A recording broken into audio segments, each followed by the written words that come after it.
नमस्कार, Vindhya live news 24 में आप सभी का स्वागत है। मैं हूं अंकित। बढ़ रही महंगाई लोगों के लिए एक बड़ी मुसीबत बन रही है। दिन ब दिन बढ़ती महंगाई सबसे बड़ी समस्या खड़ी कर रही है। उसी कड़ी में आज दलाल भी अपनी रोटी सेकने में जमे हुए हैं। इस बढ़ रही महंगाई के कारण लोगों को जितनी परेशानी हो रही है, उसी के चलते दलाल भी अपनी रोटी खूब ही सेक रहे हैं। घटना रीवा के बजरंग नगर गेट की बताई जा रही है, जहां चमड़िया पेट्रोल पंप में एक व्यक्ति के द्वारा पेट्रोल डलवाया गया। इसमें से आधे से ज़्यादा पेट्रोल उस कार्यकर्ता के द्वारा ही गायब कर दिया गया जो उस गाड़ी में पेट्रोल डाल रहा था। देखें वीडियो में किस तरह से इस घटना को अंजाम दिया गया। ये निकला आपके गाड़ी में 2.5 लीटर, 3.5 लीटर। ये तो हमारा 1.5 लीटर पहले का था। इसमें आपका 1.5 लीटर पहले का था। 2 लीटर निकला है ना। 4 लीटर मतलब 4 लीटर 95 पॉइंट में 2 लीटर तेल। क्या कहेंगे आप इसमें? आपने तो बोला था। क्या कह सकते हैं भैया, भी कुछ बोल नहीं सकते। टंकी में तेल तो है ये बताइए। नहीं है। टंकी में तेल तो नहीं है, बाकी अब क्या बोल सकता हूँ। अब क्या बोल सकते? पहले हो कि नहीं पहले? अब ये बताइए। सिंगरौली के देवसर में पूर्व मंत्री कमलेश्वर पटेल बैठे अनशन में। कारण बताया जा रहा है कि कल एसडीएम के द्वारा लाखों रुपए की निर्माणाधीन बिल्डिंग को गिरा दिया गया था। बिना किसी अग्रिम सूचना के इस बिल्डिंग को गिराया जाना सबसे बड़ा कारण बताया जा रहा है। इस पर एसडीएम ने जवाब दिया है कि जो ये बिल्डिंग बनी थी सरकारी ज़मीन पर बनी थी। इसमें पीएम आवास योजना के तहत इसे लोगों को दिया गया था। लेकिन एसडीएम का कर्तव्य बनता है कि किसी घर को गिराने से पहले उसके बारे में अग्रिम सूचना मालिक तक पहुंची। लेकिन ऐसी कोई भी बात सामने नहीं आ रही है, जिसका विरोध करते हुए कमलेश्वर पटेल ने लगातार अनशन जारी कर दिया है। टीआरएस कॉलेज प्रबंधन की लेट लतीफ़ी के कारण छात्र भटक रहे दर दर और परेशानियों का कर रहे सामना। आपको बता दें, अभी तक लगातार अंतिम सेमेस्टर के रिजल्ट टीआरएस कॉलेज प्रबंधन के द्वारा घोषित नहीं किए गए हैं, जबकि बच्चों को उच्च स्तरीय एडमिशन लेने के लिए 1-2 दिन ही समय बचा है। इसके लिए छात्रों ने कई बार कॉलेज प्रबंधन से बात करने की भी कोशिश की, जिस पर मात्र आश्वासन ही दिया जाता रहा है।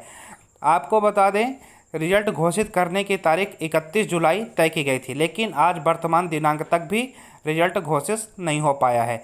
बीएड में एडमिशन लेने के लिए छात्रों का रिजल्ट होना आवश्यक है, लेकिन अभी तक रिजल्ट घोषित न होने के कारण इनका एडमिशन नहीं हो पाया है। अगर इसी तरह चलता रहा तो बच्चों का पूरा साल बर्बाद हो जाएगा।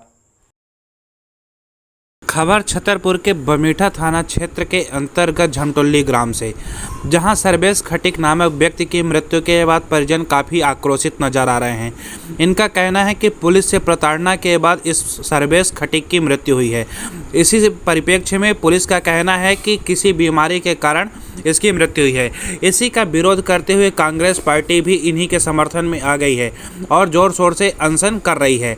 इस पर कांग्रेस पार्टी ने भी पुरजोर कोशिश की है कि पुलिस के खिलाफ कोई ना कोई कार्रवाई की जाए। इसमें मुख्य रूप से शामिल कांग्रेस नेता, पूर्व विधायक शंकर राजा उर्फ मुन्ना, वरिष्ठ नेत्री किरण अहिरवार, कांग्रेस जिला अध्यक्ष लखन पटेल जैसे महत्वपूर्ण चेहरे शामिल हैं। बड़ी समस्या आ गई है। आपको बता दें, 1.5 महीने के अंदर गैस के दाम दूसरी बार फिर से बढ़े हैं। इस बार गैस के दाम में 25 रुपये की बढ़ोतरी की गई है, जिससे अब गैस की कीमत 897 रुपये हो गई है। इसके अलावा भी हर क्षेत्र में लगातार महंगाई बढ़ने के कारण लोग अस्त व्यस्त नज़र आ रहे हैं। वो गाना सत्य होता दिख रहा है कि सखी सैया तो खूब ही कम आते हैं, महंगाई डायन खाए जाते हैं। इस तरह की घटना बिल्कुल सत्य होती दिख रही है, क्योंकि लगातार महंगाई की मार लोगों के लिए मुसीबत बनती जा रही है। एक साधारण परिवार का व्यक्ति किस तरह से खर्चा चलाए और क्या करे, कुछ भी समझ में नहीं आ रहा है।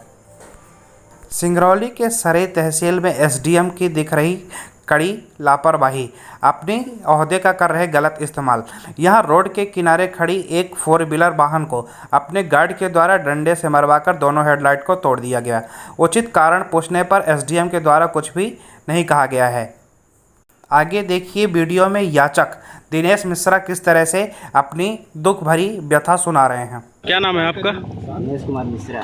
अभी आपकी गाड़ी तहसील के सामने खड़ी थी, कहाँ खड़ी थी? तो तहसील के सामने। तहसील के सामने खड़ी थी, तो क्या रोड में खड़ी थी कि साइड में? साइड में। फिर क्या हुआ? एसडीएम साहब उधर से आए तो हम तहसील में गए थे। तहसीलदार साहब के पास उधर से आए गाड़ी हटाने, गए तो सीधा मेरे सामने का दोनों लाइट खुलवा दी। कौन तोड़ा गाड़ी की लाइट? एसडीएम साहब खुलवा दिए, उनका सिपाही। क्या बोल के तोड़वाए? कुछ नहीं बोले हमसे, बोले किसकी गाड़ी है। हम गए हटाने गए तो बोले उतरो की चाबी ले लिए, फिर लाठी मंगवा के लाठी से फोड़वा दिए। फिर आप कुछ बोले? जाओ। नहीं बोले मुझसे, कोई बात नहीं की। अच्छा, क्या कहना चाहेंगे? अब जो हरियाणा मेरा हुआ है वो दें, उसको बनवाएं, साहब उसमें कार्रवाई हो। बीते दिनों सतना के नागांव जिले में अमानवीय कृत्य करने वाले 2 आरोपियों को पुलिस के द्वारा धर दबोचा गया है। जो वीडियो वायरल हुआ था जिसमें साफ साफ दिख रहा था कि 2 युवक किस तरह से हाथ में डंडा लिए हुए एक युवक को मार रहे हैं व उसे पैर छूने व थूक चाटने पर मजबूर कर रहे हैं, जिस पर कार्रवाई करते हुए सीधी एसएसपी अंजुलता के नेतृत्व में सीधी कोतवाली प्रभारी हितेंद्र शर्मा और सतना की साइबर टीम ने कड़ी कार्रवाई करते हुए इन आरोपियों को धर दबोचा है। अब इनके खिलाफ कड़ी कार्रवाई की जा रही है। सोनाउरा में उसके घर की खबर सतना के अंतर्गत ताला से, जहां ताला के थाना प्रभारी ने रीवा, सतना, सिंगरौली एवं सीधी के थाना प्रभारियों से आग्रह किया है, जिसमें कहा गया है कि एक महिला की लाश, अधजली लाश थाना प्रभारी को मिली है, जिसमें हत्या की आशंका जताई जा रही है और पहचान छुपाने के लिए इस लाश को जलाने की कोशिश की गई थी। इसमें उम्र 30 से 35 वर्ष के बीच में बताई जा रही है, जिसमें महिला के हाथ में एक तरफ हिंदी से विष्णु व दूसरी तरफ इंग्लिश से लिखा गया है तथा हाथ में 6 काली चूड़ियाँ भी हैं जो कि प्लास्टिक की हैं।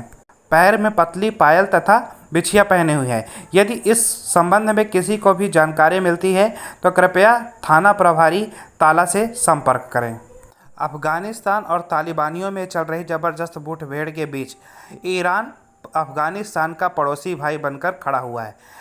ईरान के राष्ट्रपति इब्राहिम रईस का कहना है कि अफगानिस्तान हमारा पड़ोसी भाई है और यहाँ फिर से हम शांति और सुरक्षा को बहाल करने के प्रयास लगातार करते रहेंगे और यही राष्ट्र हित में है। इन्होंने साफ साफ कहा कि जल्द से जल्द अफगानिस्तान में स्थिरता और शांति स्थापित हो जाए ताकि जीवन मूल्यों की रक्षा की जा सके।